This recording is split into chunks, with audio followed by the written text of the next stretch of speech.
Good morning to all, and welcome to this outreach event for SMEs Sustainability Reporting Standards.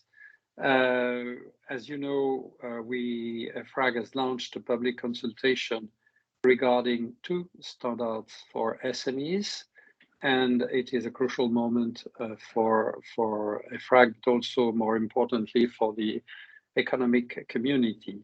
We are all conscious about the importance of SMEs in the European economy, and we therefore wanted to address the specific concerns of this very significant population of businesses in the EU. 2 objectives very clearly and slightly different. The first one is that in accordance, maybe you can move to the next slide, please. I will explain how it will develop in a minute. Please, next as well. And we'll come back here. Next slide. Next. And next. We have 2 different objectives, which is established by the legal framework. The first one is that in accordance with the Corporate Sustainability Reporting Directive, we have to develop a standard for listed SMEs to be applied on a monetary basis by SMEs with bonds, shares, and other securities traded on a regulated market for small and non-complex financial institutions and captive insurers and reinsurers. This is a small population, but it's a mandatory system. So the objectives are set in the CSRD. We have to establish requirements that are proportionate and relevant to the scale and complexity of activities of those and the specific characteristics of those businesses. And they are designed to support LSMEs to access finance and to avoid discrimination against them or from financial market participants. Of course, the public interest dimension is key. This is the mandatory part. Small population and mandatory system. The other key element, which we decided together with the European Commission to develop, is to propose a standard that would be a voluntary application for non-listed SME. We call it VSME, Voluntary SME Standard. It is outside the CSRD mandate, and it corresponds to the ambition to have an SME relief package that works. Of course, the key issue is to make sure that the vast population of non-listed SMEs in the EU, more than 20 million businesses, are not excluded and can also anticipate their sustainability challenges. Of course, less complex than for large companies, but nevertheless, challenges to be considered.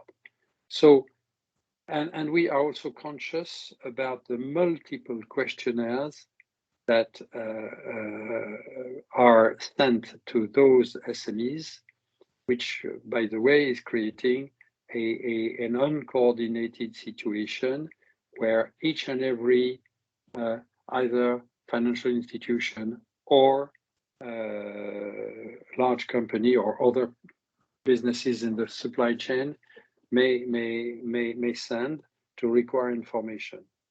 So we felt that it would be extremely useful, and that's a decision we took with the European Commission to develop these standards, to create a data platform which would be proportionate, simple, and which would eliminate the vast majority of the questionnaires that are sent by many market participants to SMEs. So that's the double objective, if I may, for VSME is one, to satisfy the information requirements from other players in the economy, and to make sure that SMEs are not excluded, and two, to make sure that SMEs can elaborate on the transition to a sustainable economy challenges that they may have. So that's the key point.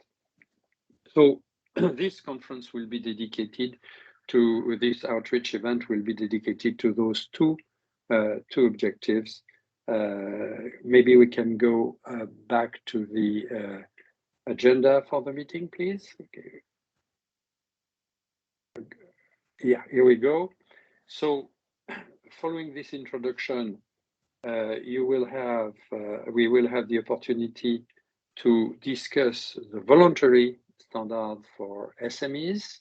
An overview will be given, and there will be a moment for a Q&A session. I suppose using the Slido system, which has been posted on the first slide. Maybe you can show it again for everybody to see it. Yes, here we are. So if you want to participate and ask questions, use the Slido function, please. After that, we will dedicate time to the listed SME and for an overview as well, followed by Q&A question. And then there will be a specific session dedicated to how to approach a value chain and sector-specific approach. Value chain is at the heart of the concerns expressed by many SMEs. So I think it is, we consider that that it would be very important for all of us to see the real picture regarding value chain. So which goes well beyond the fact of gathering information in a very detailed manner. There are other ways to approach value chain impacts, risks, and opportunities, and also action plans. So that's what will be covered, and then and that then there will be a brief wrap up. Now maybe we can go to the next slide, which is in section 2 of the document, called 2, but it's not public. Yeah, section 2, please. Can you please move to the next slide? Next. Yeah, next. Thank you. So we have made publicly available 2 consolidation packages in line with the 2 different objectives that I was mentioning. So there is one for listed SMEs and one for voluntary SMEs to receive feedback from the public on key aspects of the ED, of the exposure draft. You see on the slide the various points on which we would like to receive feedback from all of you.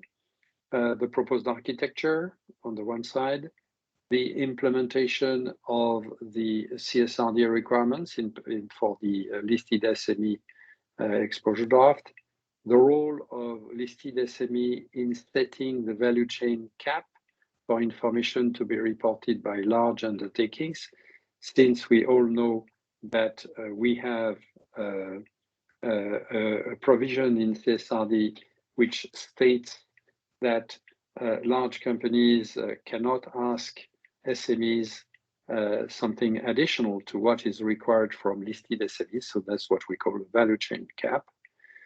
Proposed disclosures and simplification achieved in the listed SME as a consequence of the work that has been carried out by EFRAG, and the understandability of the guidance provided in the ED and its ability to support the implementation of the disclosure requirements for the voluntary SME. And also, of course, at the end of the day, market acceptance. because if the platform, so it's extremely important that you express your views during this outreach event, but also and more specifically during the public consultation on your understanding of how businesses are going to react to that on the preparer side, but also on the financial institutions side, and also on the side of the counterparts in the value chain. Because, you know, we feel that standardization is probably the best simplification we can envisage in order to avoid multiple questionnaires, as I said, but it is, of course, down to you to confirm. The deadline is May 21st, so we still have about 3 months in front of us. By the same token, during that period, this is not mentioned on the slide, but we are conducting a cost-benefit analysis, which has been,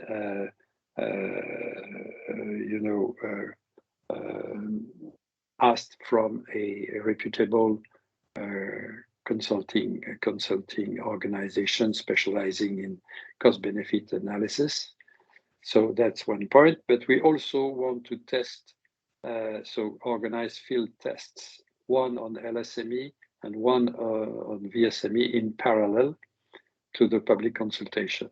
The field tests complement the outcome of the consultation, and that it is on this basis that from following May 21st, we will finalize the drafts that have been submitted via the public consultation.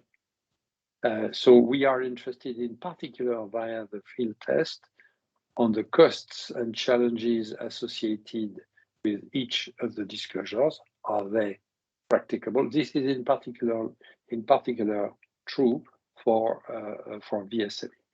The expected benefits of the disclosures and the understandability of the guidance and its ability to support the implementation.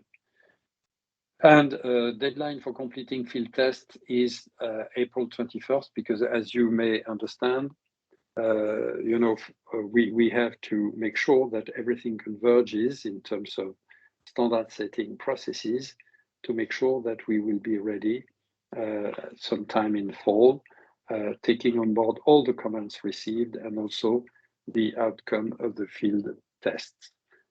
So with that, this is my introduction on behalf of EFRAG, and I hand over immediately to Chiara Del Prete, I believe, for the presentation of VSME. Thanks a lot. Good morning to all of you. So I will lead you through an illustration of the voluntary standard for non-listed small, medium undertakings. Patrick alluded already to the importance of having market acceptance as a prerequisite for this standard. As a matter of fact, this standard will be a success and will work playing its role as a standardization of the various questionnaires only if the interested counterparties will accept to replace a substantial part of their existing questionnaires or planned questionnaires with what we are proposing. Therefore, very important to get the feedback not only from the companies themselves that are going to use it, but also from the various categories of users. Only in this way, it can be really a way or a tool to reduce the already existing administrative burden due to uncoordinated data requests. What are the key features of the standard? It has already been mentioned that this is a non-legally binding standard. We expect companies to use it if they have a benefit in terms of better access to the market, so clients, lenders, and to reduce the administrative burden of dealing with different questionnaires. a key principle in the development of the standard has been the proportionality. In particular, we tried to simplify the language as much as possible. I will explain you in a minute how we have used the modularity and the modular approach to recognize that there are progressive levels of compliance with this standard.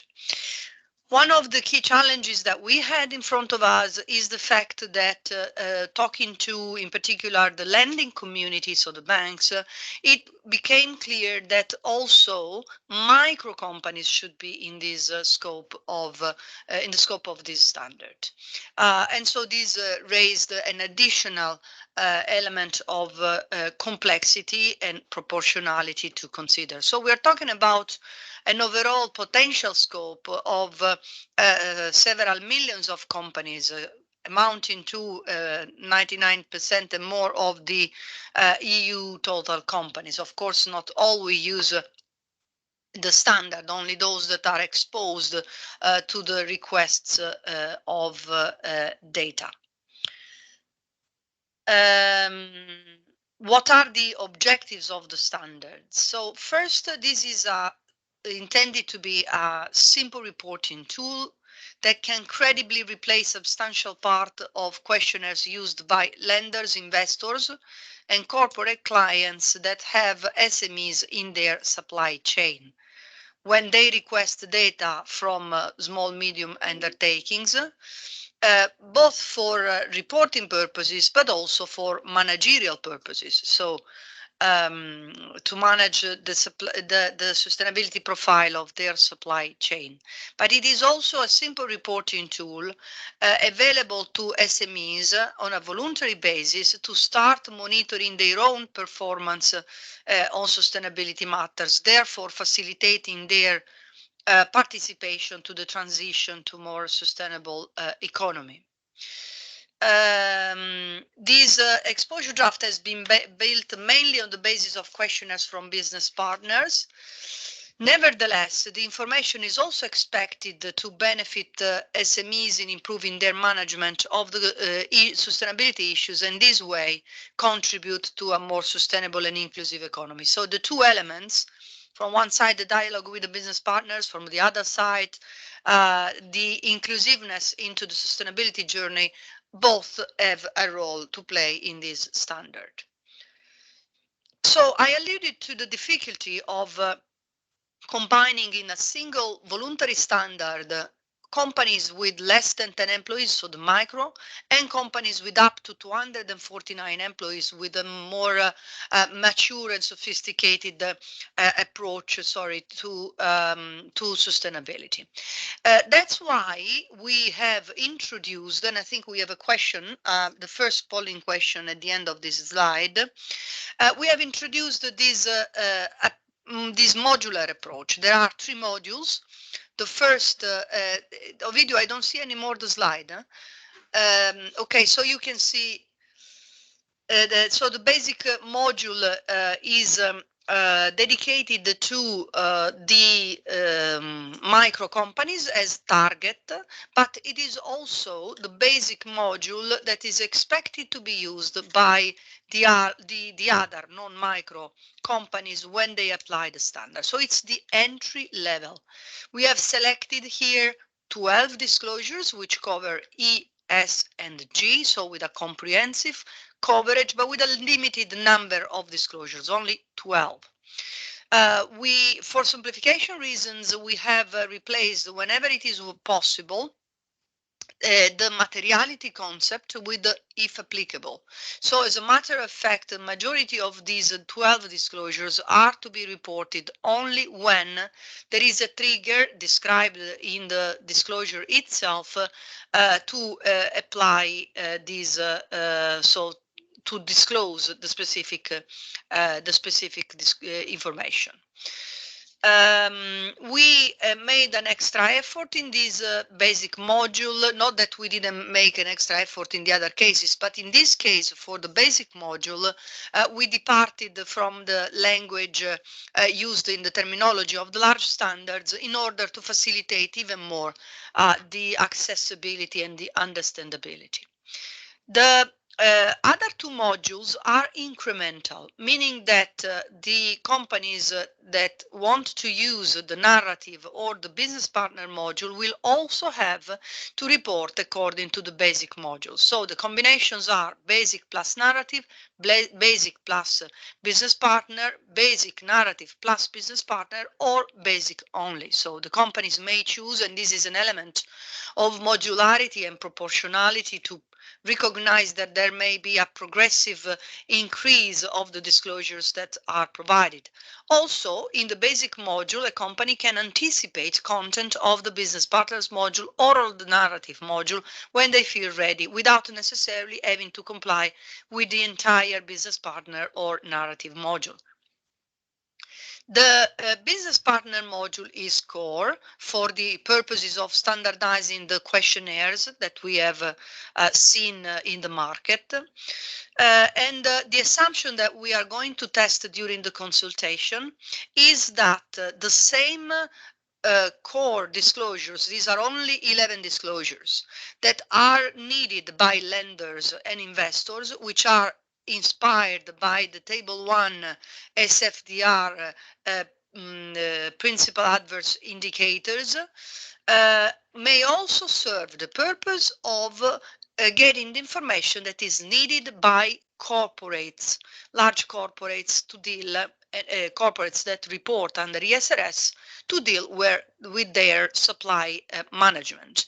We have positive feedback so far from the outreach that we conducted before the consultation, but it's really key to test these hypotheses, because the idea is really to start from these data points that were designed for investments, but we have seen that this has become a universal list of indicators that is used also more widespread than only in the narrow sense of covering the investment management.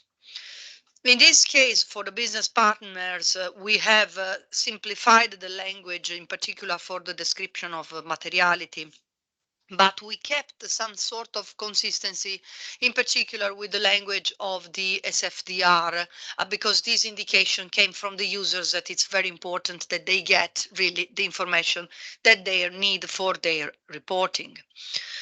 In terms of materiality, the business partner module requires to identify out of the list of the sustainability matters, which is consistent with one of the large standards, which are the matters that are relevant for their business. So it's inspired, of course, from the concept of materiality. It's only to disclose the list of the matters. So there is no requirement to go beyond and disclose the material risks and opportunities or impacts, for example.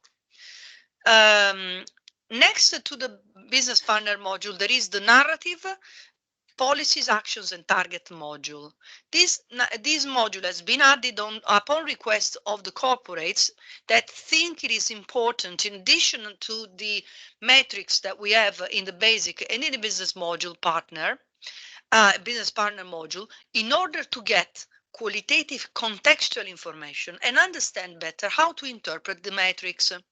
We know, for example, that the banks will not make a big use of this narrative module because they deal with hundreds of clients, and so it's not what they normally expect to do. The narrative module is intended for companies that have a more advanced system of managing their sustainability matters and have actually some policies, actions, and targets to report on. Also, in this case, there is the requirement to disclose which are the material matters. Of course, if a company applies both the narrative and the business partner, will present this information only once. So I stop here to project the QR code and see the answers to this question from you and the audience online. So here in the room and online. And the question is, whether do you agree that the 3 modules, as I have described them, are appropriate to deal with the diversified undertakings in scope, but also with the diversified objective of this standard. From one side, to standardize the questionnaires, and from the other, to give a simple tool to manage sustainability matters. So we give you a few minutes to reply to this question.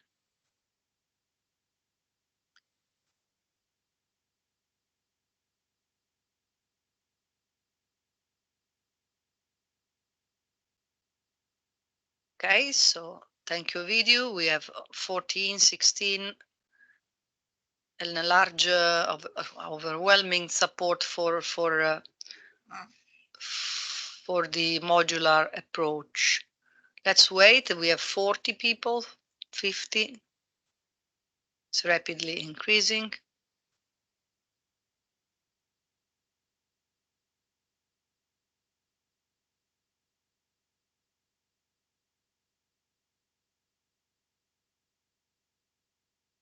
Okay, so I think the trend anyway is rather clear here. Okay, so let's thank you for that that feedback. Do you want to cover this? Yeah. Okay. Thank you, Chiara. So I will continue on the methodology in preparing the VSME. Just to remind you a few elements that led us to the proposal and exposure draft that is up for consultation right now. So first of all, the general approach has been to build a VSME as a standalone document and to provide a simple reporting guidance for SME that are outside the scope of the CSRD. Now, the question is that there are some recital in the CSRD that mention as well the non-listed SMEs. And in particular, the recital 21 that refers to the standard for listed SMEs as a potential tool to be used on a voluntary basis by non-listed SMEs for their ESG reporting.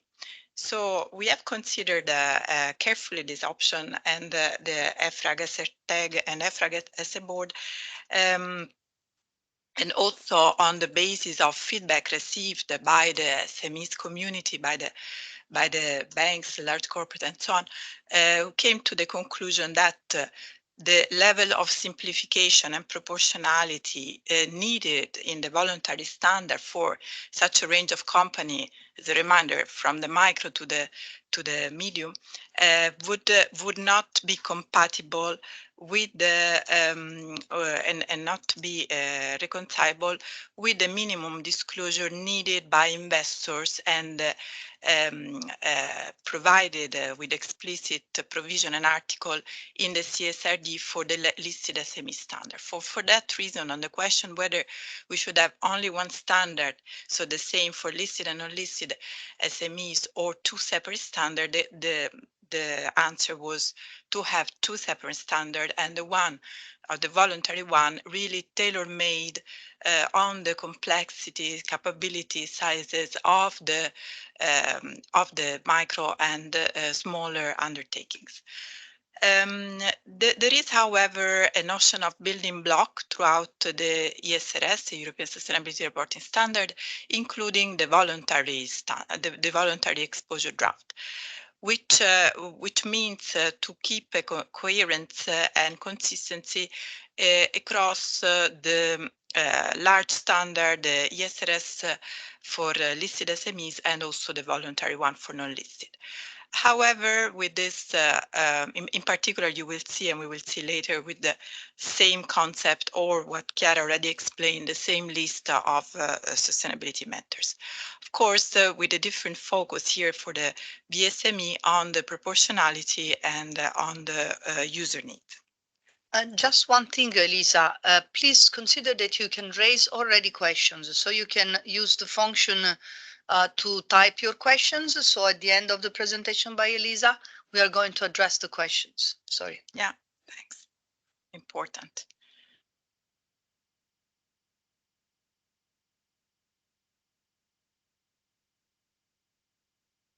Ovidio, can you move the slide down because we have an issue with the pointer here? Okay, thank you.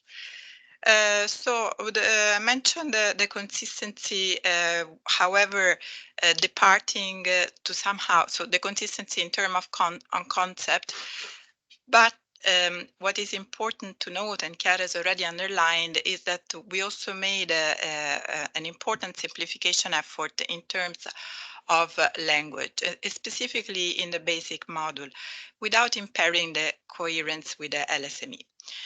We have also included appropriate explanation on disclosures and on the guidance, also to try and make it as simple as possible. In particular, once again, allowing for the companies reporting through the basic model to do that alone, without the support of consultants. Another important decision that was methodological decision that was taken is a consolidated perspective. So we are recommending the undertaking to prepare the sustainability report on a consolidated basis, so to include information of its subsidiaries. And also we have catered for some flexibility in the in terms of additional information through what we call entity specific, but which in the standard you will find as additional information depending on type of activities that the undertaking carries out, in particular to capture the sector dimension, because of course the standard is sector agnostic, but many of the, or some of the ESG data requests that SMEs face also have a sector specific nature. And this is the purpose as well of this disclosure. Now, a few words and short reminder about the transparent and inclusive process. How did we proceed? First of all, we have established the SMEs communities, both for the LSME and for the VSME, with experts, hundreds of experts actually participating in surveys and workshops with the EFRAG Secretariat in developing the proposal. We have held several outreaches and workshops with SMEs associations and users, also collecting feedback on the 3 modules through questionnaires. And we have benchmarked several other initiatives, in particular existing frameworks like the German Sustainability Code, the Nordic Sustainability Reporting Standard, the CDP disclosure for SMEs, which are currently in use by voluntary use by SMEs. And beside that, also looked at the current business partner questionnaires that we could find on the market, made available to us by National Banking Federation or large corporate or international initiatives that are using already and are already fulfilling these data requests through their various questionnaire systems. So all of that was also cross-checked with a proposal made by Cluster 8 EFRAG Project Task Force that already developed a proposal for voluntary standards. So at the end, we have had a number of meetings as well with the technical expert group, EFRAG, SRTEG, and SRB that led to the VSME, as you see it, out for public consultations. I mentioned the fact that we have analyzed the real-life examples to have an evidence-based selection of the disclosure, and here is the list of the various initiatives that we have analyzed. And when we talk about 12 initiatives, we are actually talking about thousands of SMEs and hundreds of banks and head of supply chains, larger companies in value chain. So try to have quite relevant numbers and evidence behind those initiatives. The way we have compiled and collected and the various disclosure that you find in the modules is also listed in the following slides as in terms of recurrency in those initiatives that we have analyzed. So once again, to include in the various modules the disclosure that we found more recurrently in those current data requests to address the market need. And with that, let me just give a short overview of the modules, looking at the time. Yeah, no, you are. We have, yes, sorry, we have another polling question on the slide 17. So Q2, do you agree that the same list of disclosures can serve at the same time corporate banks and other investors as business partners for SMEs?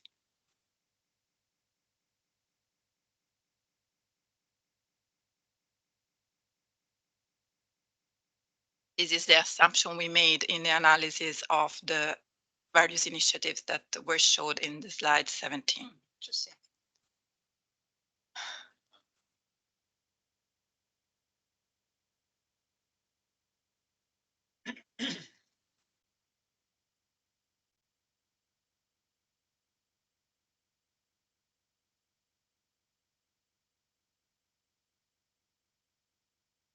We have now 80 responses. Also quite a clear indication, less. Yeah, less clear than for the other question. So there is a relevant, I think, minority that has adopted here. I would be curious to know whether behind this reply there is some consideration about the sectorial nature of the corporates questionnaires, but that will be, I think, tackled by another question that we have later on, so we can put in relationship one thing with the other. Yeah, thank you for your participation. So let me go just very quickly touch upon the three modules and the content of the three modules. So what do we have in the basic module? We said to have disclosure. Of course, the first one is the explanation on the undertaking explanation of the module it has used. And here, Chiara already mentioned, we also try to give the flexibility to the undertaking to use and to complement the metric in this basic module with some contextual information, qualitative information, or with other metrics or disclosure from the narrative or the business partner module to facilitate and lower the barriers for the smaller companies. We have also included in a bit to the notion of practices, which is again to lower the barrier for the smaller companies in terms of not always having formalized policies, action or targets, but rather having this practices in place that they can describe and disclose. Of course, if they would have, on the other hand, formalized policy, they would have to use the narrative model. Here, as I mentioned, we see the recurrences of the different disclosure in the questionnaires, meaning, for example, that the B3, the energy and greenhouse gas emission, is recurring and not surprisingly in all questionnaire. And we also see the notion of yes, and we also see the notion of applicability. So this first B3 is always to be reported. We do not have the applicability concept here, while in the B4, pollution of air, water and soil, the undertaking shall disclose, if applicable, the pollutants it emits in its own operation to air, water, and soil that is required to report by law to the competent authorities, or that already reports under an EMA scheme. So we are not asking additional information, but what the undertaking is already reporting, and therefore the applicability concepts kicks in. We also have the same applicability concept for the B5, the biodiversity disclosure. And for the B6 water, we have the two concepts. On the water withdrawal, we have an always to be report. As we explain in the guide, this is mostly the water bills. But for the water consumption, there is an applicability concept in terms of company having or not production processes, for example, which trigger water consumption. For the B7 resource use, circular economy, and waste management, we also have a mix of always to be reported component and like the total annual waste generation and the total annual waste diverted to recycle or reuse, and the applicability concepts kicks in for productions, processes.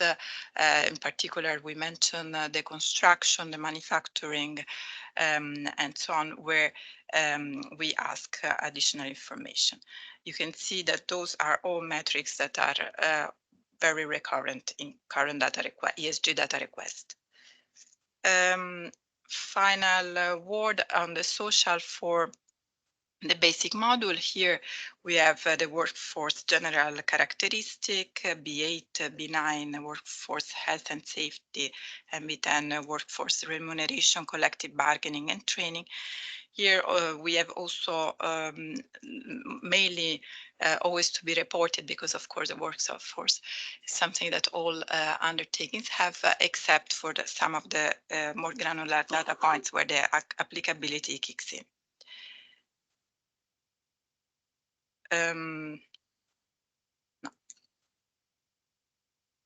For B11, you can see that this disclosure, workers in value chain affected communities, consumers and end users, is actually not found in any of the current questionnaire, but the reason why it was included is because there was several discussion at the board, and the final decision was, as a matter as well of compromising the approval of the standard, to include, as some of the board members felt very strongly that this was a needed disclosure, in particular because, of course, otherwise in the basic module there will be no coverage of those sustainability matters. There will be, and there is a specific questions on this, like on other disclosure in the public questionnaire. For the B12 convictions, fines, corruption and bribery, we also have a specific question, but you can see there is already quite a recurrency in the current data request. I would quickly touch on the narrative module. You see the 5 disclosures that are also quite recurrent in the analyzed initiatives that we have included in our research. What we mentioned in the beginning, the N2, the disclosure of the material sustainability matters, the descriptions, the N3, the management of material sustainability matters, and in particular the action taken to improve energy efficiency or reduce greenhouse gas emission. Also the policies and targets in relation to workers in value chain and or consumers and users and affected communities. And finally, the action taken to address breaches in procedures and standards of anti-corruption and anti-bribery. Then 4, description of key stakeholder, and 5, governance responsibility in relation to sustainability matters are also current data requests that we could identify in the questionnaires, in existing questionnaires of business partner. And now we finally come to the business partner module. What do we have here? Of course, you could see and you could recognize that mostly those are the SFDR Table 1 indicators, but also some of the EBA Pillar 3 data point. Of course, this is not technically described here. We have a specific appendix on that, but you can see that those are the most recurrent data requests. Not surprisingly, especially, yes, for the banks, but also for the head of supply chains, as those are information needed also for their own reporting supervisory obligation for the ESG risk management or ESG supply chain management. I will not read each and every disclosure, but I hope this provides you the full overview of the standard. We have here a couple, actually 3 more questions for the Slido. The first one is the question 3, and this was is related to the basic module. So do you agree that the basic module has a reasonably complete set of disclosures to be used as a starting point? First question. Okay, while you reply to this first question, I may start having a look to the questions that we have from the public. So the first question is, why is the chapter structure of VSME not better aligned with the structure of LSME and set 1? Do you want to reply, Elisa? So why we went for a different structure in the architecture of the standard? Yeah, this is really an intentional choice, as I mentioned in the beginning of the methodology, to build this standalone standard in a way that it would be tailor-made. So not to start from the set 1 or the LSME and simplify, but really start from current market needs. Again, the benchmark, checking the questionnaires, the current initiatives, and fulfill those particular market needs on the one hand, and on the other, check and test with the SMEs in the various outreaches their own capabilities and what could be feasible in terms of disclosure. So this is the different logic we applied for this standard. So in the meanwhile, we have seen more than 90% of agreement in the previous question. So you can read now the second question. Yes. So the second question, question 4, is on the other module, the narrative PAT. And the question is, do you agree with the approach of the narrative PAT module, which is reserved to undertakings that have policies, action, and targets in place? So I go ahead with reading another question. Are there any criteria that will inform the SME about answering specific modules? So when I go for the basic, the part of the port of the business partner, and what are these criteria? Here I would say the idea is that the basic module is the entry level. So if you want to apply VSME, you need to apply the basic module. That's the entry level, and you're expected to apply entirely the module. Of course, only replying to the disclosures that are applicable to you in the logic, if applicable. So that's the basic. You may consider adding the disclosures of the narrative, policies, actions, and targets only when you have a more advanced approach. So you have formalized some form of actions, policies, and targets, or also if not formalized, they are in place. So we expect that it will be the companies that have something already to say and to report on top of the basic. The business partner module is there for those companies that face data requests or intend to prepare themselves to face those requests. So it's really for the companies that experience data requests in front of them. All of this is for sure explained extensively in the basis for conclusions. We may see if it needs to be even more clear in the standard, in the final standard. In the meanwhile, the answer is 88% here from the public on the support to the narrative module. Then we move to the question number 5. Yeah, final question on VSME. So the question 5 on the business partner module. Do you agree with the approach to the business partner module as a replacement of current uncoordinated questionnaires and standardization of information requests by business partners? And another question, Can companies prepare their reports already now on the basis of the exposure drafts? Because this would help to reduce burden and consistency. What would you say? Well, we know that some companies actually are already doing, in the sense that, first of all, they're testing. So we have those field tests, and they're testing the VSME. And other companies are also testing through existing platforms, which are offering to replace their current questionnaire with the VSME standard. So it could be an option. Of course, this is an exposure draft, is still under consultation.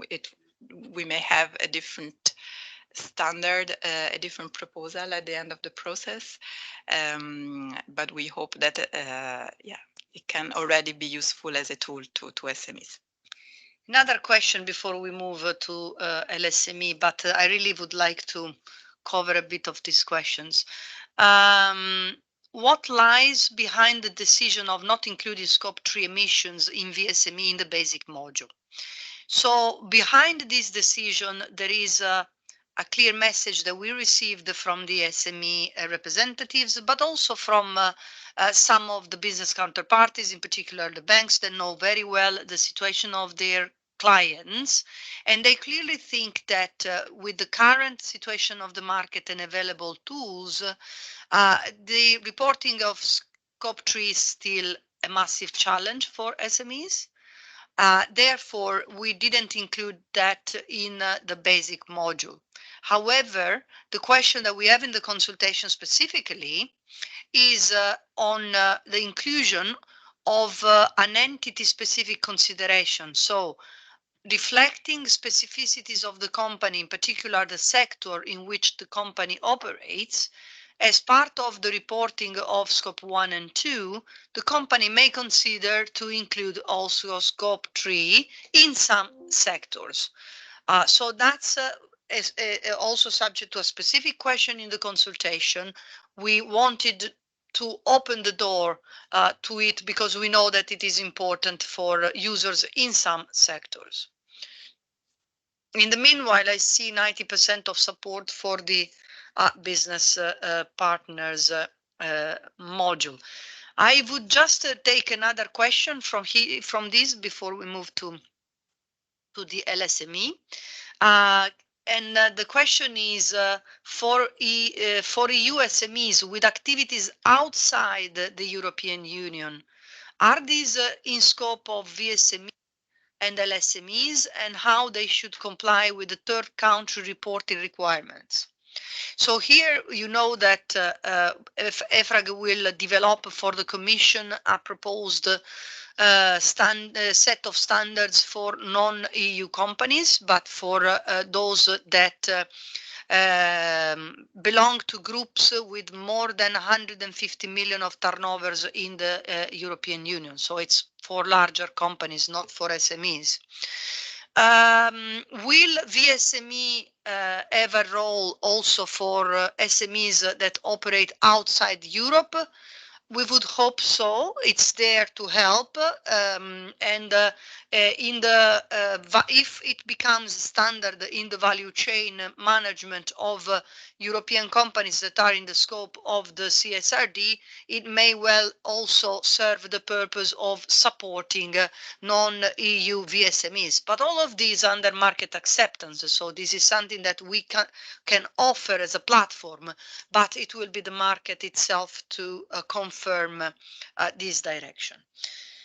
Okay, so let's move then on LSME. Ovidio, if we can go to the other slides, I will briefly introduce the overview and then hand over to Paolo for the rest. So moving to the next slide, which companies are in scope of this standard? So this standard is dedicated to SMEs that have issued shares, bonds, and other securities that are traded in regulated market in the European Union. In addition, there are two other categories in scope: small and non-complex institutions and captive insurance and reinsurance undertakings. We know from a numerical point of view that the first chapter, SMEs with securities traded in regulated market, are more numerous than the other two. As a matter of fact, we are having a bit of difficulties in identifying entities in scope of small and non-complex institutions and captive insurers to participate to our field test. I take this occasion to reiterate that we are still open we are still searching for companies belonging to these two categories to participate to the field test. Just as a reminder, the criteria for small and medium companies. So when they exceed, so they are considered small and medium when at the balance sheet date, they do not exceed the limits of at least two of the three criteria. Balance sheet 5 million, net turnover 10 million, and average employees 50. This is for the small. And for the medium, 25 million for balance sheet, 50 million for net turnover, and 250 for average number of employees.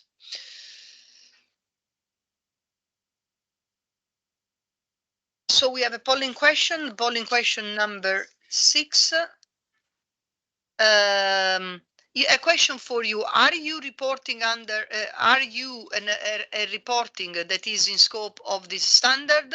And if yes, it's in category 1, 2, or 3. So listed SME or small non-complex institution or captive insurance and reinsurance. So please reply to this question while we proceed with the illustration. So there is an element, as already introduced by Patrick at the beginning, of public accountability in this standard.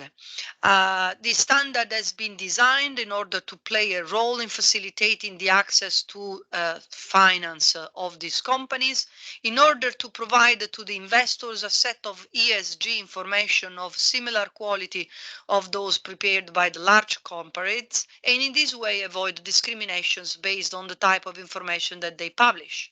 So it is by construct and by design that this standard is more ambitious than the voluntary one, because it has to meet the needs of the users. Can you move to the next slide? I don't know why this is not working, please. Okay. Another peculiarity of this standard is that in order to simplify the reporting, the CSRD indicates that this standard needs to look at the individual basis, which means that we had to face an important technical question here in the deliberation and decision making. If a company, despite being a small, medium enterprises, operates through subsidiaries, completely excluding the subsidiaries from the sustainability statement was judged to be too much of a risk of undermining the relevance of the information reported. So despite the reporting of these for these companies being on an individual basis, we have clarified in this standard that we expect, on the basis of the materiality, the companies to report on their material risks and impacts pertaining to their subsidiaries, through the fact that these are reflected as business relationships, so indirectly as part of the value chain. This is something that we did and was not explicit in the CSRD. We did it in order to keep the relevance of the information. It's an important question that we have in the consultation. Ovidio, can we see the results of the questions, please? Okay, so 50% of those that replied, 17 companies totally replied. This means that we have a certain number of companies registered for this event that are in scope. So I'm sure that Paolo and Dimitris will try to contact you to see if you can be interested in participating as small complex. And the captive insurance and reinsurance continues to be very difficult to find in practice. So thanks a lot for this feedback. Let's move to the other slides, and I hand over to Paolo to complete the presentation before we move to the questions. Please don't hesitate to submit already now your questions on LSME. Next slide, please. I think I have covered already these yes. as part of the value chain. So let's move. We have a question slide, the slide on number 7.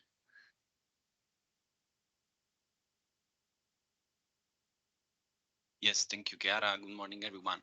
Yes, this question is on the individual basis reporting. So considering, do you agree with the approach of reporting information on subsidiaries, material impacts and risk through the value chain dimension, business relationship, to avoid significant omissions and promote relevant information?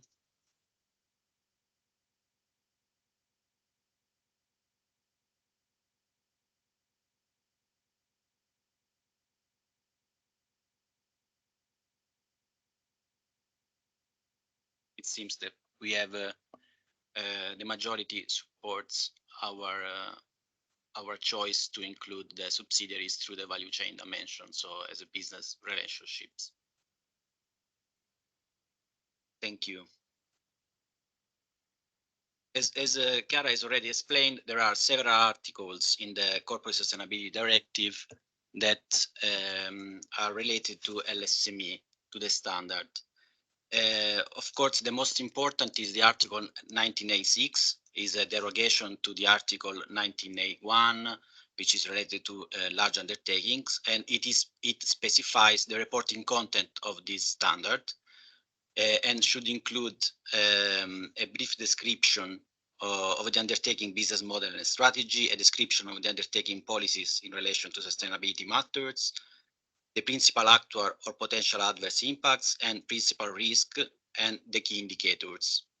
Then there are others articles which are important for the LSME.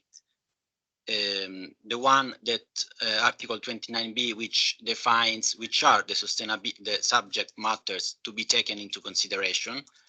And then the Article 29B, which defines which are the EU regulations to be taken into account in defining this standard, the ED. And among them, there is for instance, the SFDR regulation, the EU taxonomy, and other regulations. And can you keep, yes, thank you.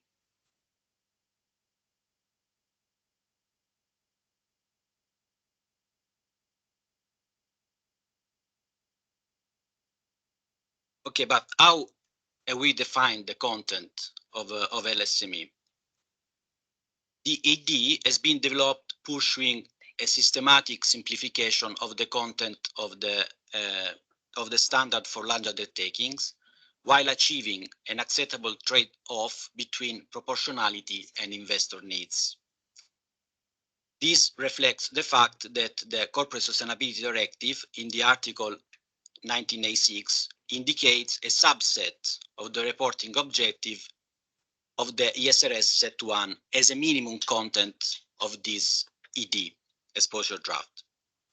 To follow a structured approach to simplify set 1 ESRS in line with the CSRD, we followed a decision tree that you can see in this slide to make decisions on the disclosure requirement included in set 1 in the standard for large undertakings to be kept also in the ESRS LSME, and those to be amended or simplified. As you can see in the graph, the evaluation elements in the decision tree are reporting areas listed in the CSRD Article 1986 and 29C. These are the specific CSRD articles addressing LSME. Disclosure requirements mandated by EU laws, such as SFDR, benchmark, pillar 3, EU taxonomy, and then disclosure corresponding to data points in set 1 that require coverage of value chain dimension for the implementation of the value chain cap in LSME ED. In this step, the priority has been to assess whether the data point is needed in order to meet a specific need of users of LSME ED. We called this provision of the CSRD as the value chain cap. So the LSME standard defines the value chain cap. We will share with you more information about that later on. Another point that I would like to underline is the alignment with the ESRS standards. The legislator has made a conscious decision to prioritize simplification over alignment with the IFRS standards. There was an explicit choice in the Corporate Sustainability Directive to not cover financial opportunities. Considering this important deviation, trying to push alignment on other points would be disproportionate and would impair the possibility to further simplify the standard. However, based on our analysis, no significant reduction of aligned data points compared to set 1, so we have a high degree. Also considering this important deviation, we have still a high degree of alignment with the IFRS.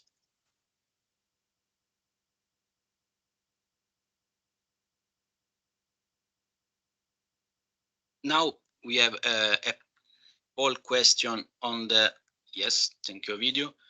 Do you agree with developing LSME ED as a simplification of the content of ESRS set 1, so the standards for large undertakings, while achieving an acceptable trade-off between proportionality and investor needs?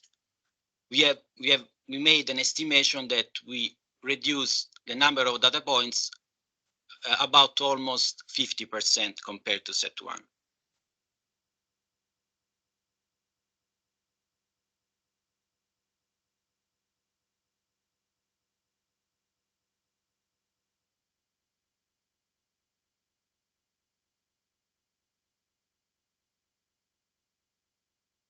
Curious to see this 13% of no. I think they would have liked to see even more simplification.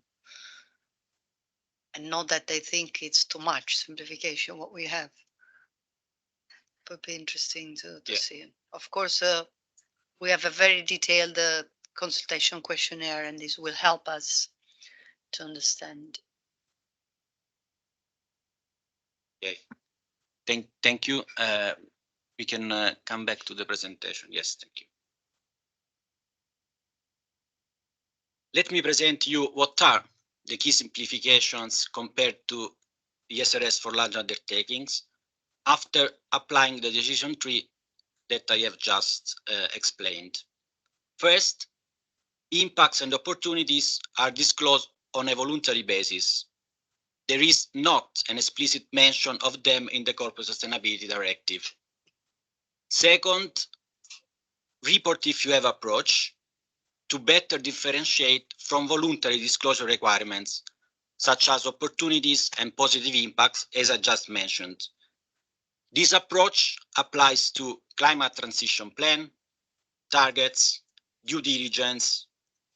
We kept the requirement from the SFDR, lack of due diligence, stakeholder engagement, process to engage with affected stakeholders, and process to remediate negative impacts and channels. Third, there is a simplified architecture. We have one standalone standard. I will give you more details on it in a minute. And then we have more voluntary disclosure requirements, from shall disclose in set 1 to may disclose in this standard. A complete list of simplifications and the comparison table with set 1 is available as an addendum to the LSME basis for conclusions.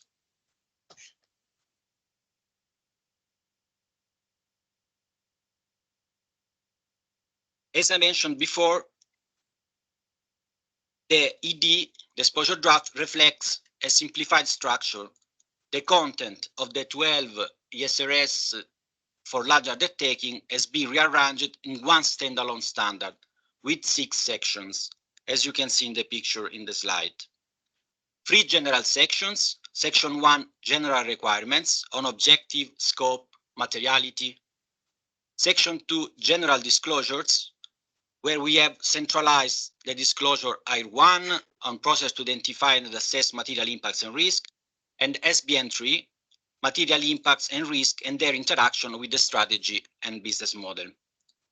Then we have section 3, with centralized disclosure for policies, action and targets. Minimum disclosure requirements are defined in the main body of the standard, and topic-specific information are included as application requirements. And then we have 3 topical sections dedicated to metrics. Section 4 on environment, section 5 social, and section 6 business conduct. I will give you more details later on.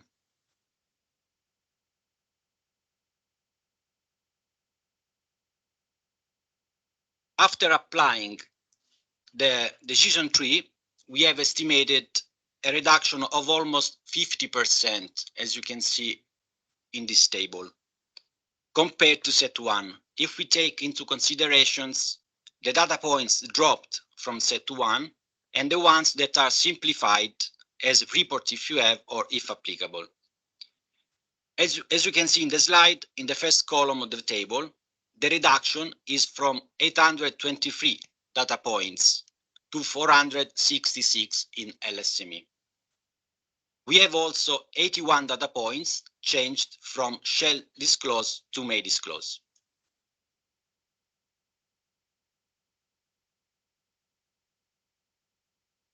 Going more in details to the content of the 6th section, as I mentioned before, section 1 defines the general requirements and principles. Some of them are simplified compared to set 1.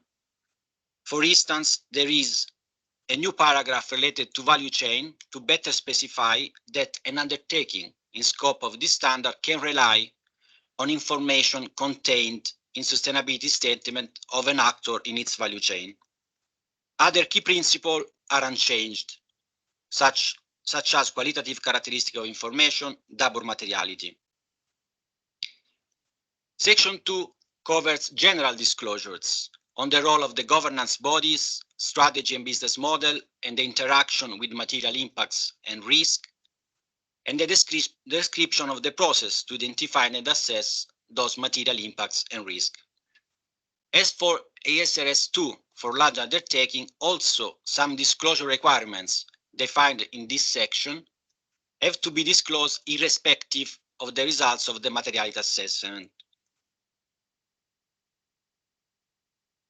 As I mentioned before, in section 3, we have centralized the disclosure requirements related to policies, actions, and targets. Section 4 on environment covers metrics on GHG emissions, pollution, water consumption, substance of concern, biodiversity, and resource inflows and outflows. Also, for the DRs included in these sections, there are simplifications compared to set 1. And as I mentioned before, the complete list of simplification is included in the LSME basis for conclusions. Section 5 on social covers metrics on workforce, non-employees, training, diversity, health and safety, social protection. And last but not least, section 6 on business conduct covers metrics on relationship with suppliers, anti-corruption and anti-bribery, political influence and lobbying activities.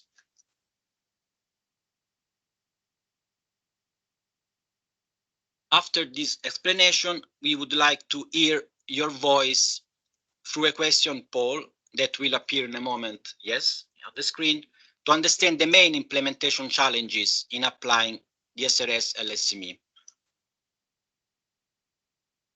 Question number 9, in your opinion, which are the most relevant implementation challenges, difficulties when an undertaking in scope of this standard has to define its sustainability statement?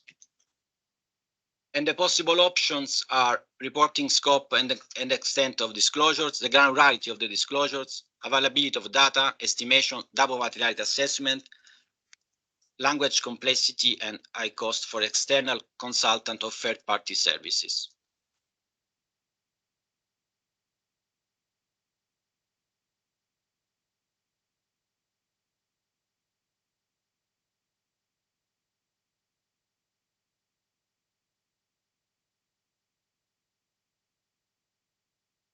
%39 availability of data,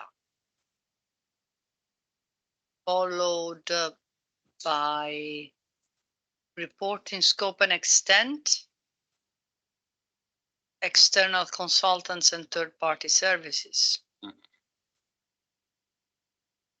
But also something that the language is still complex for this standard, and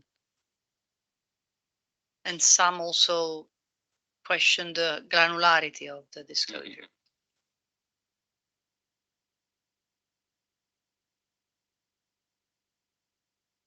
But probably the most important challenge is the availability of data for those Correct. undertakings. Yeah. Okay.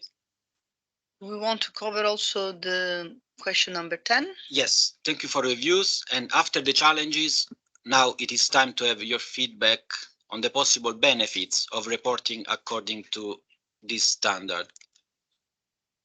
Yes, thank you, Ovidio.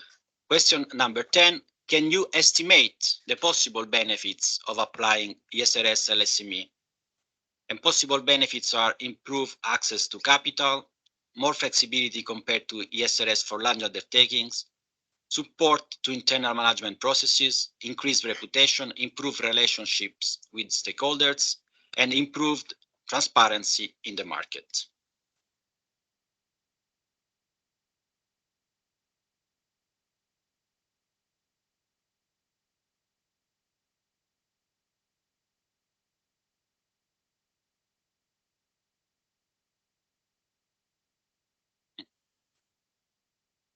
So 1/3 think that it can improve access to capital. 20% more flexibility compared to the large, and improved transparency in the market.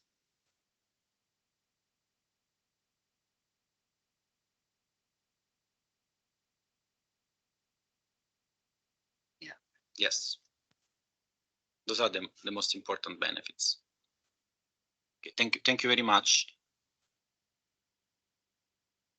Now, I would like to invite you to write your questions in the chat in relation to this standard, the LSME, if any. So I see that we have already few questions, more on VSME than on LSME, but that was, I think, also expected. So one of the question is, if the VSME is different because it is specifically tailored to meet investors' information request, should LSME appliers also apply the VSME for best practice? So I understand this question is whether on top of LSME, the company should also apply VSME for best practices. So LSME to cover the needs of the investors, and also for best practice VSME. I would say that if you apply LSME, you don't need to absolutely apply VSME, because LSME is much more comprehensive and complete, and all the data points related to SFDR, not only table 1, but also the other 2 tables are factored into LSME. So LSME is the most complete. I hope I have understood the question correctly, but you can correct me if I'm wrong. You can type a reply to what we just said. There is another question, which is a tricky one, I need to say. If impact funds under SFDR Article 9 use voluntary SME, is there a chance that they will avoid legal breaches for not providing all data points as required by the mandatory principal adverse indicators? Well, clearly we cannot encourage a behavior that is against what is in the requirements.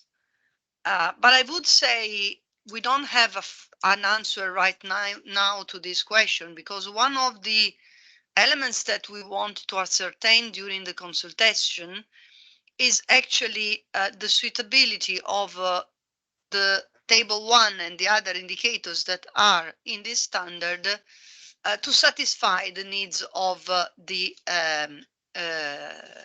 the business partners. Don't forget where we come from. We come from the intuition and an assessment that we want to, hypothesis that we want to test in the consultation, that despite having been designed for the investors that buy securities and invest in these funds, the same list of indicators are also informative for lenders and for corporates.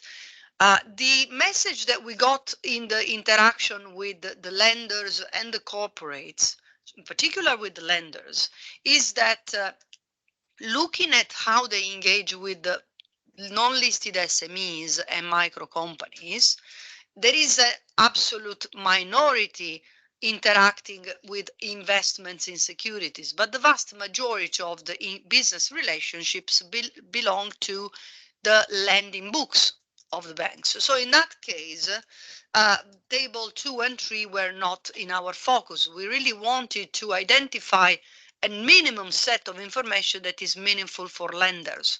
So that's why I think the role that the SFDR PAI play in VSME is to offer table 1 a minimum set of information without necessarily having the ambition of serving the purposes of Article 9 and similar. So it's a bit a test that we are going to do in this consultation, that we want to do in this consultation, because the SFDR, they have been designed, the PAI, for the investments, but we see that they are also used as a point of reference by lenders and by others. So that's a bit the point.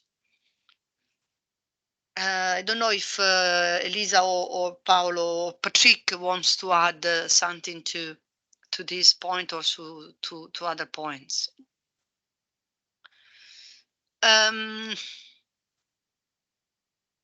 So I see that we have not many questions on LSME, but we could reply to other questions that are on VSME. So we use the time effectively.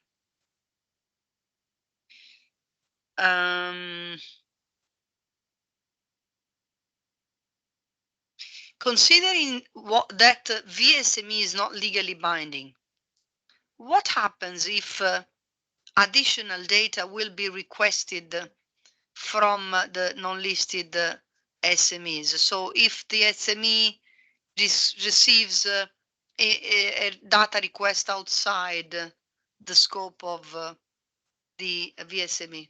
You want to reply, Elisa? No, this is a good question. It's also something we're trying to get out of the public consultation. So we are asking specific questions, especially to the user, meaning the business counterparts, or the user of the sustainability data of SMEs.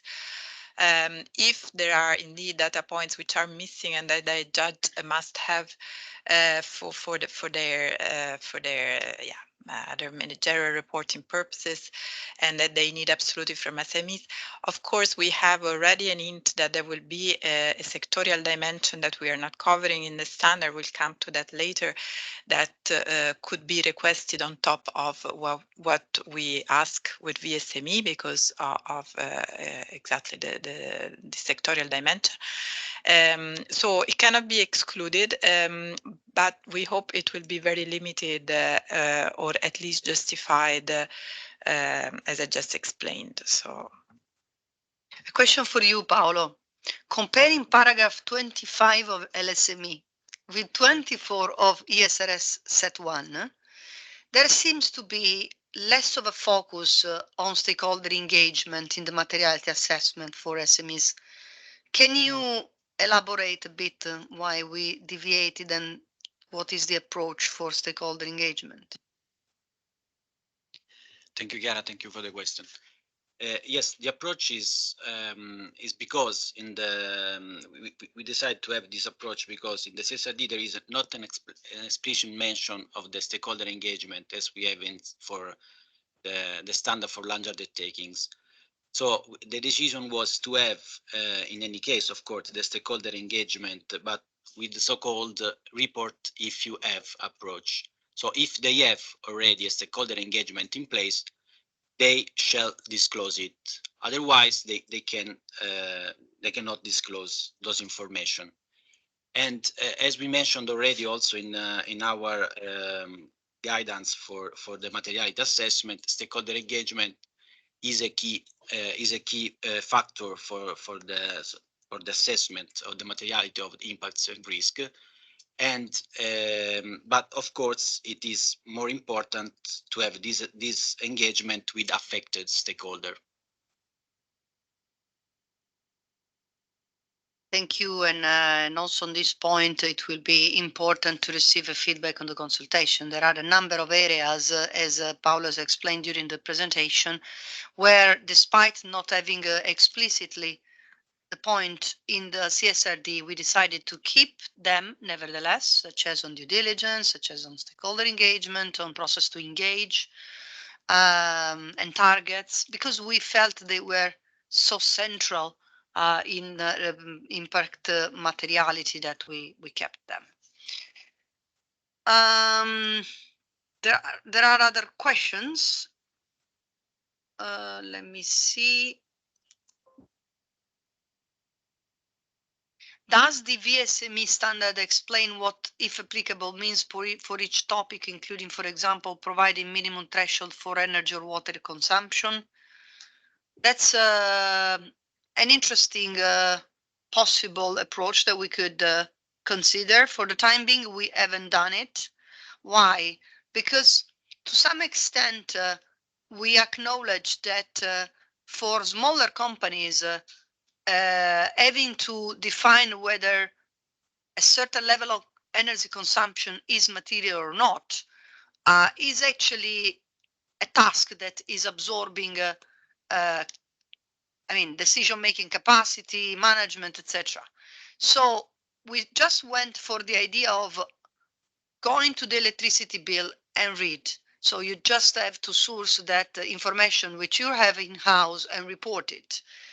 For banks that will need to aggregate this data, for example, it will also be important despite the fact that it's a small number. So in a way, reporting the figure that you read in the electricity bill without doing any type of consideration about materiality was felt by us as a simplification.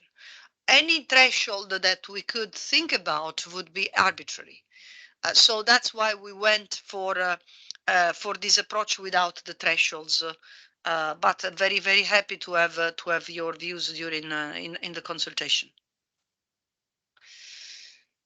When using VSME in the supply chain, do SME must be able to provide any data to the business module to their corporate clients, or could they select the data to provide to them?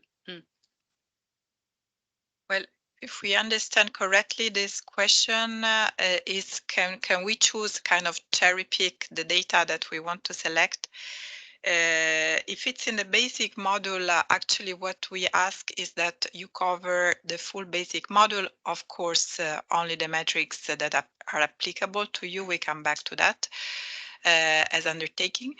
But if you complement, in the B1, we give as well the possibility to complement the information and basic module with other metrics from the business partner or the narrative.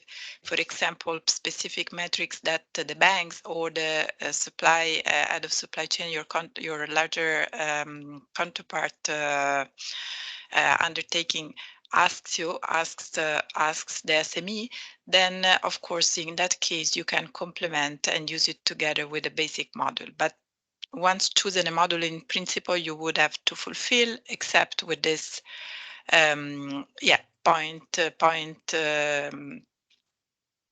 request that you may receive from your business counterparts, and then you can complement that in your basic module reporting.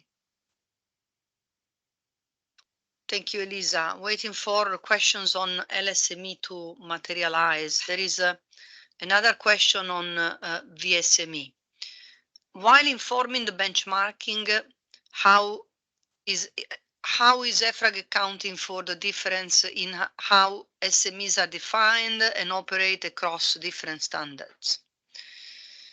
I would say we based ourselves on the actual questionnaires that we could collect and tried to identify commonalities in those data because of the purpose of standardization of the questionnaires.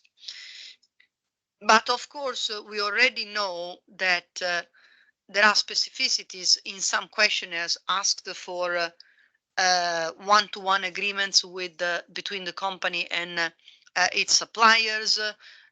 And we are going to test in this consultation how relevant is the sector dimension in that aspect. So we will come back on the sectors in a minute in the next session, and it will be hopefully more clear. There is also the general consideration for additional disclosures. So there is one specific data point, scope 3, that I commented on in the business partner, but there is also in general the possibility to include additional data points depending on the sector specific of the specific activity of operation of the company. There is also another question. I didn't understand in full if the materiality assessment is the same in ESRS or in VSME it is simplified. So for the basic module, it is heavily simplified because there is no materiality assessment to determine which of the matters in AR16 are material to the company. And because the vast majority of the 12 indicators are drafted in a way that there is embedded a trigger of applicability. So if you have a certain fact pattern, then you have to report. Otherwise, you just omit that disclosure. So that's for the basic module. For the other two modules, we are testing in the consultation. It's important to cover that in your replies, that the information of which topics are considered material is an essential information for the users. So this is what we are testing in the consultation. As such, we need some type of analysis of the relevance or materiality, call it as you want, of the matters themselves. The definition of what is an impact, what is impact materiality, financial materiality, are largely the same used in the large standards, because we didn't want to deviate from the scope of the reported information, as we wanted to really help in reducing the trickle down.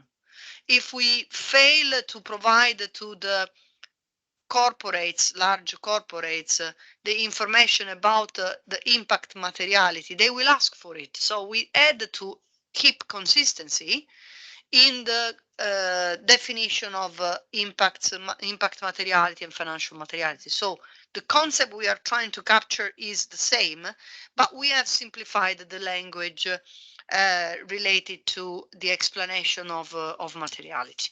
And this is also an important question in the consultation.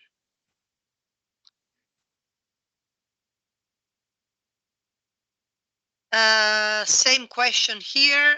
Non-listed SMEs do not need to perform materiality assessment, while SME will have to undergo the process just as large corporates. Paolo, do you want to take this question? Is LSME aligned, fully aligned with the large corporates? Yes, thank you. Yes, it is. Considering the materiality assessment, one of the key principles, one of the key process, so we decide to do not deviate from the approach from set one, and also the language it is the same on this process. Thank you. And this is an element, essential element of our building block and consistency. Really, the definition of impact materiality and financial materiality is so central to the entire architecture that we felt we couldn't deviate. But of course, for you in the consultation to tell us. Then I have, there is a question on the process from our side. When will VSME be published? Will it be published at the same time of LSME? Now, as you have seen from the initial slide, LSME is a formal deliverable of the CSRD, which means that we have a hard legal deadline for November 2025 to deliver it, for 2024, November 2024 to deliver it 2024 to deliver it to the Commission, because it has to be in time for the delegated act in June 2025. You may recognize, or what you may know, that our work plan is quite ambitious and has next to LSME also the implementation support that is absorbing a significant amount of resources and will continue to do so, but also we will need to advance the work on sector standards and non-EU standards. So we have a positive element, which is the fact that VSME doesn't need to undergo the entire process of issuance of a delegated act. So in our work plan, we are factoring this into the timeline, actually. So if we are not able to finalize VSME in time for November 24, it will be done anyway in the course of the beginning of 2025, and surely by the time that the delegated act of LSME is issued. Why we keep this precaution? Because we have seen how many companies have applied for the voluntary standard for the field test, and we expect to receive a significant amount of comments, and we want to have the time to deeply go through all the comments and do a proper analysis and assess and address those comments. Where can we find the VSME and LSME translated in our languages? Not if, but where can we find them? In case the translation is not available, when are they going to be available? So what we can tell you is that we are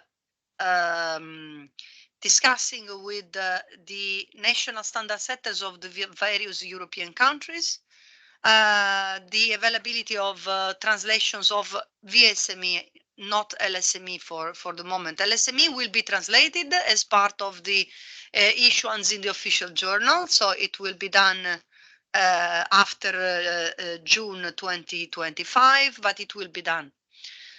While for VSME, we have already confirmation from a few countries that the translation is in progress. So I think we will have to announce it publicly, but it is under the responsibility of the national standard setters.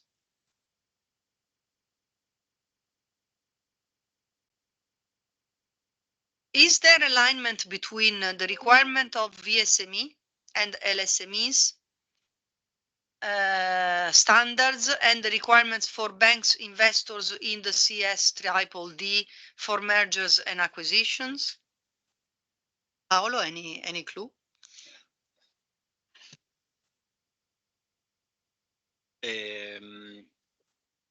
Yes, what I can say is that there is, of course, an alignment between the requirements in VSME and the LSME, and then, of course, in set one, because as we explained to you, we tried to build these two standards according to a so-called building block approach. And in relation to the CS DDD directive, at the moment, we don't have a direct connection with this directive, also considering that probably the SMEs are outside of the scope of the directive. Yeah, I would say also in general for the standards for large undertakings, we couldn't preempt the outcome of the discussions in Parliament and in the pertinent legislative processes. So what we did is to follow literally the indication of the CSRD going to the source, so to the UN guiding principles and guidelines and OECD guidelines, waiting that the negotiations on the CS DDD are defined. Anyway, that part of our standards has been completed following really the content of the CSRD. And the LSME is largely, is taking heavily from the large standards. Also, if the due diligence component is not explicitly covered in the CSRD for LSMEs, and it is there under the so-called report if you have approach. So with this sort of simplification describing only to the extent that the company has in place the due diligence, it reports on its processes and actions and targets if applicable. Can the materiality assessment implementation guidance be used for LSME without any simplification, Paolo? Yes, thank you. As I mentioned before, for the materiality approach, we have the same as we have in set one, and of course the materiality guidance could be used also for undertakings in scope of a listed SME. There are not simplification compared to set one due to the fact, as we mentioned earlier, that this principle is a key principle for the reporting. The materiality guidance has been designed to support the implementation of the standard for large undertakings. For the time being, we haven't factored any specific consideration for SMEs. It is possible to have a suggested list of KPIs or materiality assessment for the different sectors, Lisa? Well, for the moment, as we said, this is a sector agnostic, both standards actually, but there will be, and we are aware of the sectoral dimension. It came up in several discussions, both at the TAG and the board, but also in our interaction with stakeholders. So there will be specific questions on and there are, specific questions in the consultation, the public consultations for various stakeholders, whether indeed there should be also additional sectorial supplements, or in which shape and form the sectorial dimension should be covered as a guidance, or like you're writing here, suggested list of KPI for the different sectors. As you know, the work on sector is still ongoing, also for the set one, so it's a bit premature as well. But definitely this is an important point, and we hope to get some good answers as well from the consultations on how to approach the sectors dimension in LSME and VSME.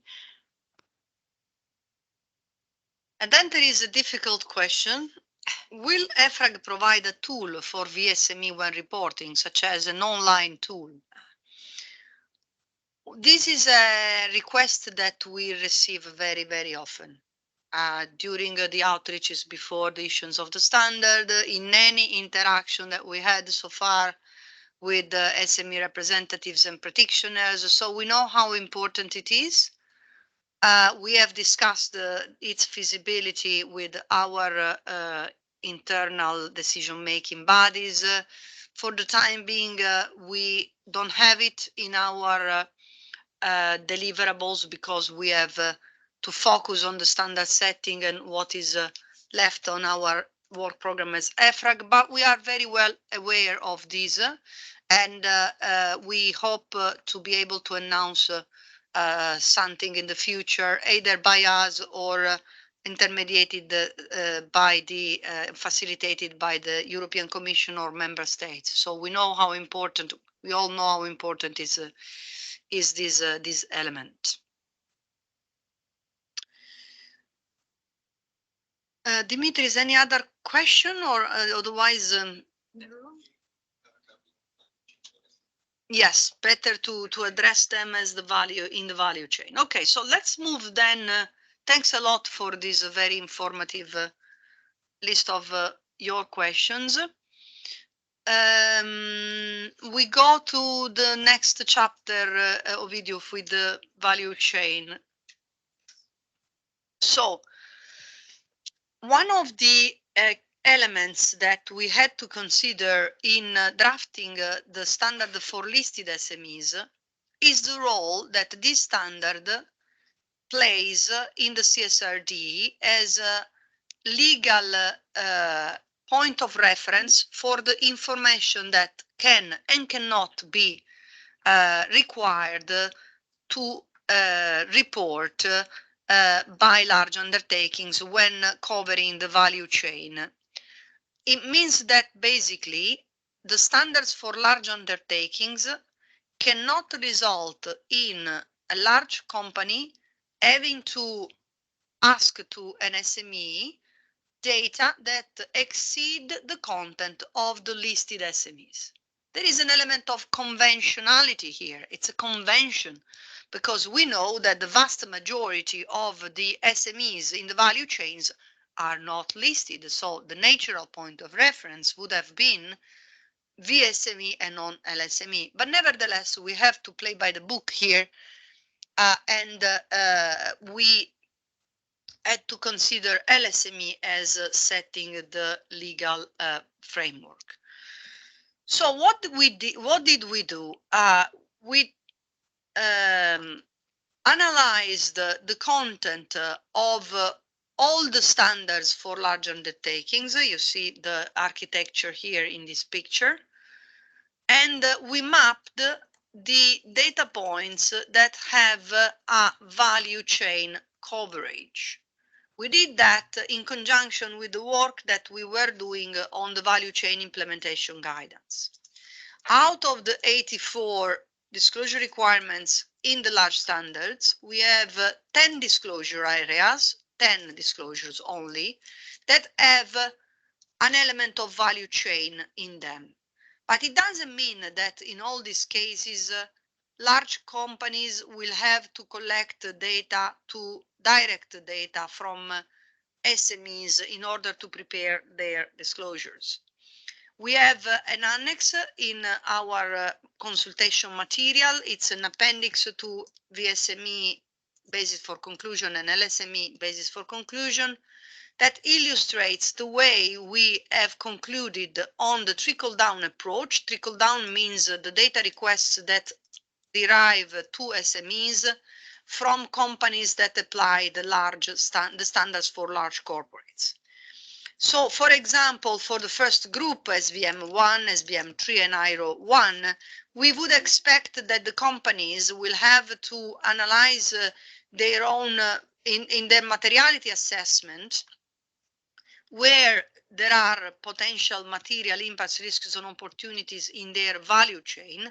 But these we expect will be mainly done leveraging on information that already exists in-house due to the managerial processes, business processes, or mainly using sector data, average data, and not necessarily going to each and every actor of the value chain to collect the data. It is the same also for policies, actions, and target, transition plans, GHG removals. We would expect that in all these cases, if there is a data request that is derived primarily from the fact that the company needs to manage for managerial purposes and due diligence purposes before then for reporting, the sustainability matter. So for policies, actions, and target, they will have policies that cover the specific sustainability matters for managerial purposes. Same for climate transition plan. Only to the extent that their climate transition plan actually involve value chain, they will have to collect data. But it will be primarily for managerial purposes to have their transition plan in place, because in ESRS E1 transition plan is reported only if it exists, but there is no behavioral requirement to put in place a climate transition plan solely for the purposes of reporting. So we go on with this type of analysis in the appendix, and now there is no point in going through each and every point here, but what we wanted to say is that we believe we did we achieved the maximum level of simplification and reduction of the trickle down that derives from level 1. There may be requests to the SMEs. We are not underestimating this element, but they will mainly be due to arrangements between the company and its clients, so the SME supplier and the client, and in particular they will be more acute in case of specific sectors.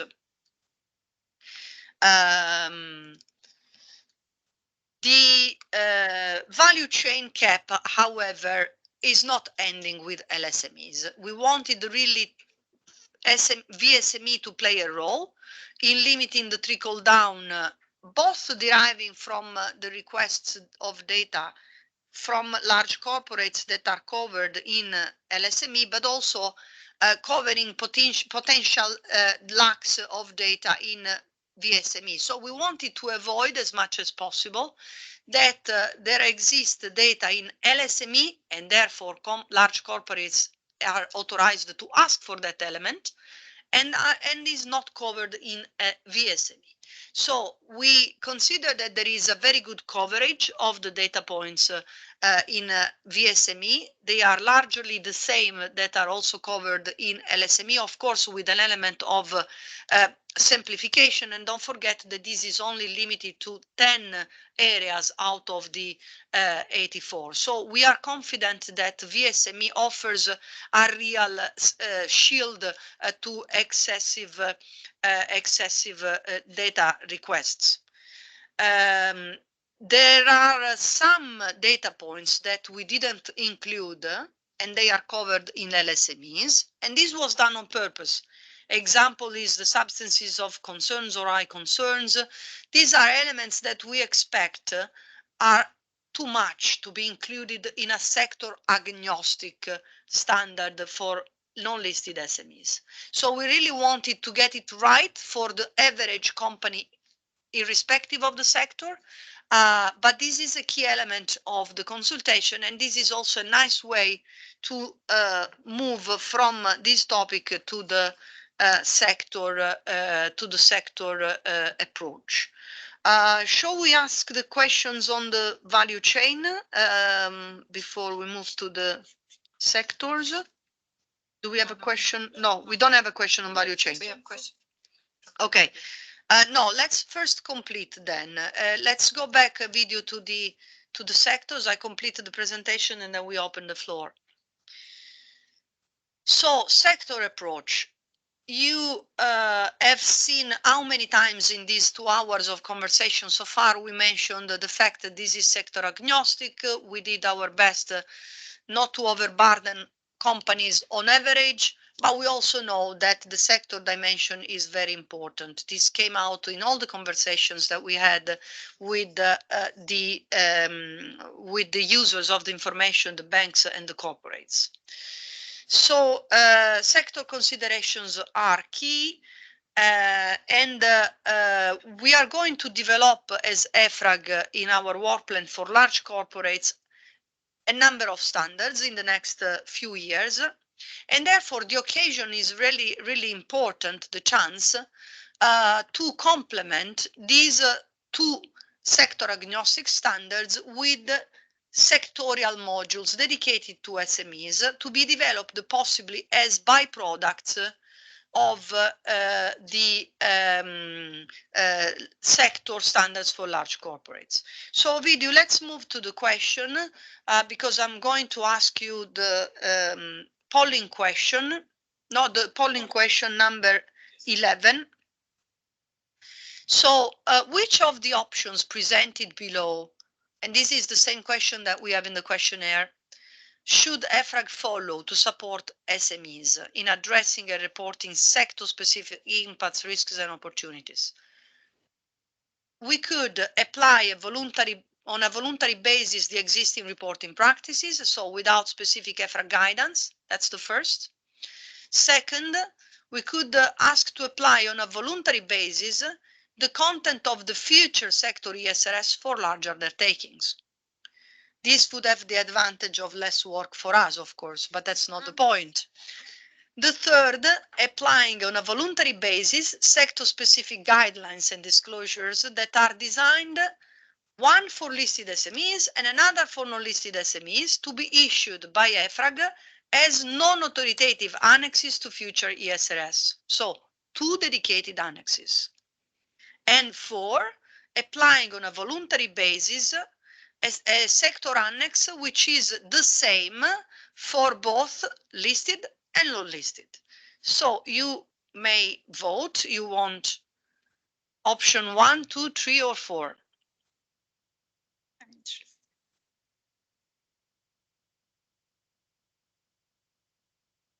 What do you find interesting?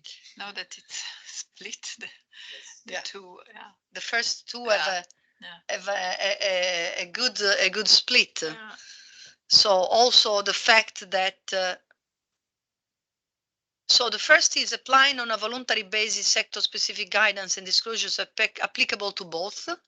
So only one disclosure for SMEs that cover both, and that's 45%. I think behind this reply there is the consideration of the size of the company. Then we have 39% of those that replied that suggest to apply on a voluntary basis sector-specific guidelines and disclosures applicable to both listed and non-listed. So the first was one for listed and another for non-listed. The second is the same for both. And then we have a minority for the last 2 options. It's interesting, yes. So we may end up adding another couple of tasks to our work plan. Okay, so I would move then to the questions for the last 10 minutes before giving the floor to Patrick for the wrap up. Let's see which questions do we have on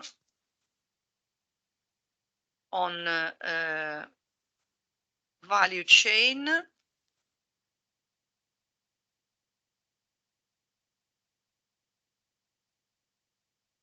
Will the limited reporting obligations down the value chain of LSME also influence the sector-specific standards? So I think this question is asking whether we may add the data points with value chain relevance on at sector-specific level, and how this will interfere with the fact that LSME is setting the standard for value chain. I don't think this is an easy question, and I don't think we have a reply right now. It's one of the standard setting design questions that we need to face in the next phase. It may be that sector standards will add value chain considerations by definition, because we have cleaned up the standards for large undertakings from all the elements that were sector specific, and in particular for the metrics, there are few impact metrics where, depending such as on pollution or water, depending on the sector, we may add the need to report on metrics on the value chain. So I think that it's a good question that we are going to address in the next phase. How does the value chain cap work with the materiality assessment entity-specific clauses in set 1, where the large client has to include additional information considering the value chain? I think this is one of the areas where it's unavoidable to have additional trickle down or potential effects. We expect this to be more pronounced in specific sectors. That's you can see it reflected in our analysis of the value chain. So effectively, there may be entity specific additional disclosures covering value chain that may trigger additional data points. I don't think there was a way to avoid these considering the relevance of the reported information. Do you plan any capacity building activity, training, perhaps in cooperation with educational entities on LSMEs mainly, but also on VSMEs? It's on our to-do list to develop these initiatives. We are still, of course, dealing with the resource constraints, but we hope to be able in the future to do more in these aspects.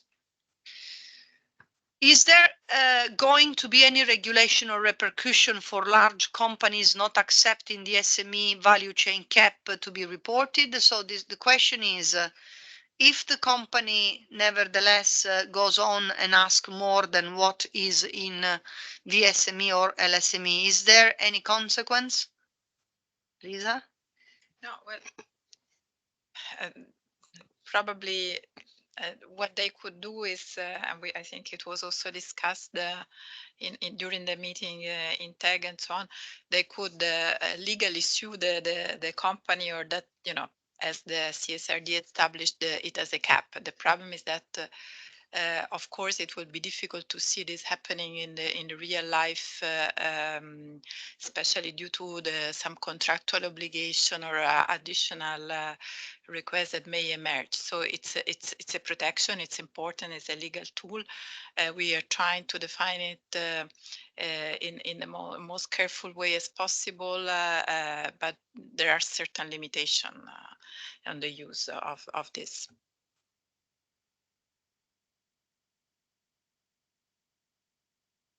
Is reporting assurance required either for VSME or LSME, Paolo? Yes, thank you. For LSME, yes, it is required, and it is requirements defined in the CSRD. So we have, for LSME, there is the same approach required as in set 1 for large undertakings, and in VSME, no, it is not a requirement.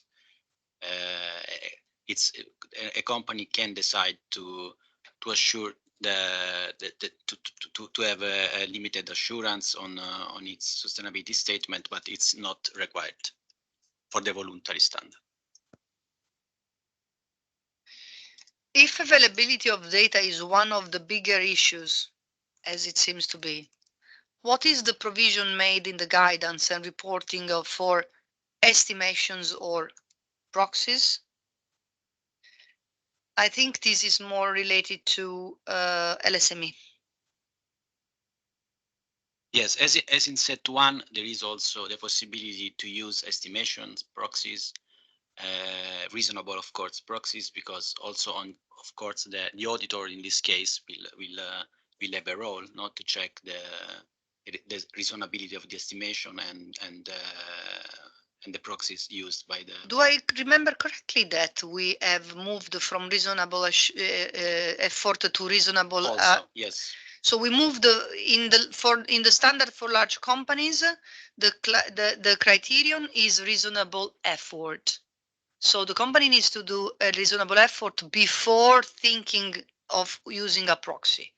For the listed SME, we have added more flexibility. So it's a reasonable effort without undue costs and effort, which we anticipate to be a lower threshold than reasonable effort. So we have an additional facilitation, which means that in theory, the scope of use of the proxies for listed SMEs is bigger than the corresponding scope of proxies in non-listed SMEs.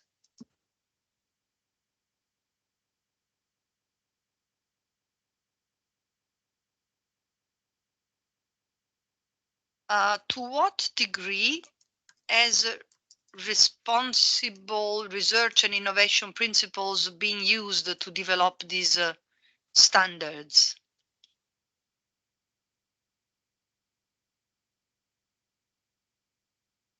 I'm not sure I understand the question. The standards have been, we have described to you what we have done. So for the listed SME, there's been a systematic simplification from the standards for large companies. Did we use responsible research and innovation principles in drafting those standards? For the standards for large undertakings, we have made a big effort of consolidation of whatever existed in terms of regulation, EU reporting obligations, international references for impact materiality and due diligence, GRI, GHG emission protocol, TNFD, all sort of elements. So I would say that to the extent that this responsible research and innovation is reflected in all those elements of common practice, they are also reflected in our standards. For VSME, as we explained, the idea was really to start from a simplified list of data points, which we observe in the questionnaires, largely inspired by table 1 of SFTR indicators. So I wouldn't say that we considered massively the responsible research or innovation principles in that case. But anyway, indirectly, they could be reflected by the fact that those indicators are used in practice. Will EFRAG seek alignment and interoperability in the upcoming ISSB SASB sector-specific standards? Has this been considered in the process? Interoperability is central to whatever we do. So the SASB standards are one of the points of reference when we start developing the standards. So we are observing with attention the developments of the ISSB work plan, including also the use of the SASB sector-specific standards. So they are already in the table of our research as an important point of reference. What do you recommend SMEs to do while they are waiting for VSME but ready to face requests for larger enterprises that must report? As Elisa was saying, I don't see an obstacle in using VSME as it is now as a source because it is already the result of some thoughts and consideration and limited outreach, but still important whatever we could. So it's a point of reference. We are very grateful to platforms that are already using VSME with their participants, data aggregators and platforms, and we have involved them in the field test. So there will be already some evidence in a couple of months in time for the end of the consultation of how VSME works in practice, because a large number of VSMEs will apply them thanks to these platforms. So I would encourage you, if you have the possibility, to use it and perhaps to come and report to us your experience. Can you summarize how external assurance will work for SMEs, bearing in mind that this is voluntary with less resources? So I will let Paolo reply on LSME. For VSME, there is no requirement to have external assurance. Paolo, anything to say?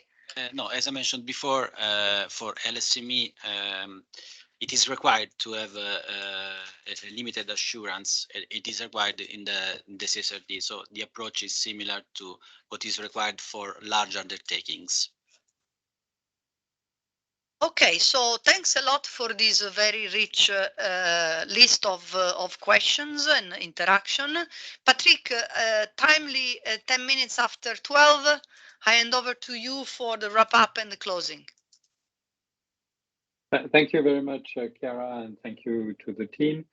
First of all, I would like to express a big thank you to all participants, because I think that it was, our goal is on the basis of those hybrid outreach events is to have the maximum interaction with the communities, and I hope and I think we achieved that.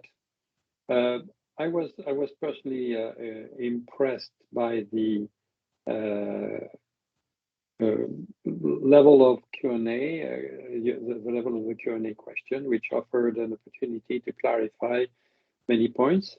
And I also see an interesting feedback from the answers to the polling questions, because I think that it is extremely useful to pinpoint where we have to be careful. Of course, a polling question in an outreach event is only an element, but it's a key element. As you have understood, we have tried to strike the right balance in order to create a data platform that would be the basis for the relationships between SMEs and other businesses, and also for SMEs to consider their sustainability challenges, because it is primarily a management exercise, and then it is also a communication exercise, and we want to make sure that the burden is acceptable. We cannot exclude, as it has been alluded to, that certain stakeholders may be asking some additional questions, but we want to reduce this, and we think that the way we have drafted should enable to reduce the number of specific questions to the minimum. So we hope we have been able to strike the right balance. That is the objective. I tend to think to consider that in this outreach event, we received mostly support with very clear points for attention. Now, it is very difficult for us at EFRAG to communicate with in particular with the non-listed SMEs, because there are so many, and we understand that an owner entrepreneur, which is in most cases the leader of an SME, is in a difficult position to address all regulations and to be very, very knowledgeable about the details. So we count on the full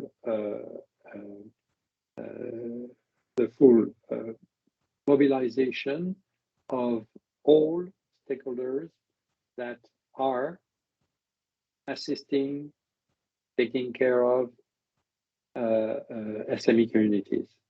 We need, and I suspect that many participants today are coming from those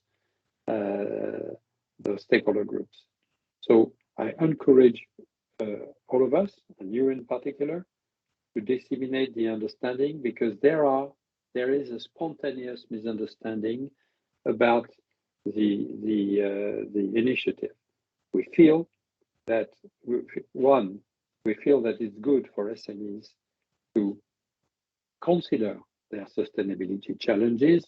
I often say that the pension fund of an owner entrepreneur is the value of his or her business, and that if you are not considering medium-term your sustainability challenges, you are likely to reduce the value of your asset and therefore your pension fund.